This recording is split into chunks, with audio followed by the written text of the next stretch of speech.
Between 1968 and 1972, America launched 9 human missions to the moon, 6 of which successfully touched down, allowing 12 men to walk on the lunar surface. NASA's next chapter of lunar exploration, called Artemis, has the task of not just going to the moon to create a long-term human presence on and around it, but also to prepare for ever more complex human missions to Mars. In short, everything we must be able to do here, we must first do here. So, what will an Artemis mission look like? Everything is designed and tested with our most important element in mind, the astronauts. This is their deep space, human-rated spacecraft called Orion, built in 3 parts. The crew module, where up to 4 astronauts will live and work throughout the flight, the service module, with life support systems for the crew and its own engine and fuel reserves, and a launch abort system, with engines capable of pulling the crew module to safety during launch should anything go wrong. To accomplish the task of launching our crew and heavy payloads, NASA is building the Space Launch System, comprising of a cargo hold, an exploration upper stage, a massive core stage, and 2 extended solid rocket boosters. Altogether, this is the world's most powerful rocket, and it exceeds the legendary Saturn V of the Apollo era in numerous ways. Sitting on the launch pad, the entire rocket, fully fueled, weighs just over 6 million pounds, 5.2 million of which is just the fuel. Once ignited, there is no stopping what comes next. All 4 RS-25 engines and the 2 solid rocket boosters come to life, thundering our crew upwards. 2 minutes after ignition, the solid rocket boosters are spent and released. 8 minutes after launch, the core stage is depleted and separated. The upper stage fires briefly, placing Orion into a parking orbit around the Earth. Here, the crew reconfigure the spacecraft and check systems to confirm everything is ready for deep space travel.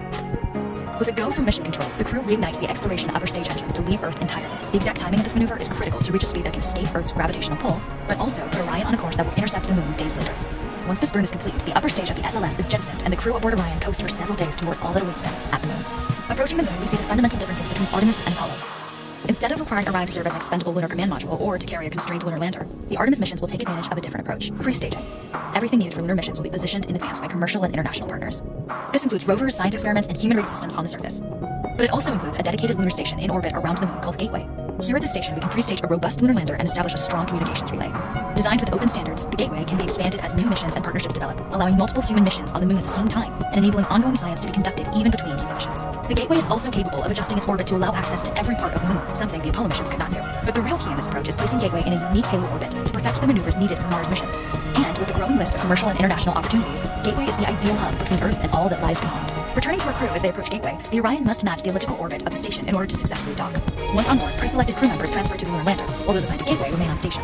The lunar lander system itself is built for 3 unique steps: descending from the halo orbit of Gateway down to a low lunar orbit, descending from low lunar orbit to the surface, and once the lunar mission is complete, launching from the surface of the moon and ascending all the way back to the orbiting Gateway. Once back aboard the Orion spacecraft and undocked from Gateway, the crew fire their engine once to break out the halo orbit, and once again to sling the spacecraft around the moon, placing it on a multi-day trajectory back towards Earth. As they near the end of this journey, the service module is released, and the crew module is oriented heat shield first.